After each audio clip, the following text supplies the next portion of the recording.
Martedì alle 16 nella chiesa di San Francesco sarà lassù a Bassano, dove era nato il 1° agosto del 34, a dare l'addio a Sergio Campana, calciatore, avvocato e storico presidente dell'Associazione Italiana Calciatori, il primo sindacato della categoria.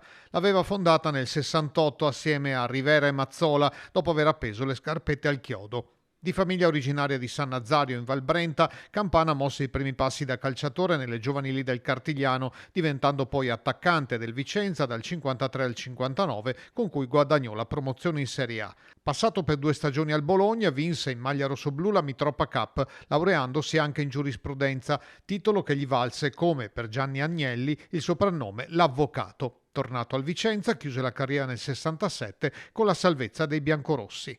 Lui è stato il primo calciatore laureato in Italia e diciamo che tra le tante conquiste fatte dall'associazione, una delle ultime cose che ha fatto nella sua presidenza è stato creare insieme a noi con l'associazione calciatori dei corsi di formazione per i calciatori, per il post carriera. Grazie a lui, dichiara il presidente della FIGC Gabriele Gravina, i calciatori hanno avuto un ruolo sempre più importante. Sergio per il calcio italiano è stata una figura fondamentale. Riuscì a far arrivare ai calciatori la pensione, il fondo di fine carriera, la tutela sanitaria, tutte quelle tutele che prima del 68 i calciatori non avevano.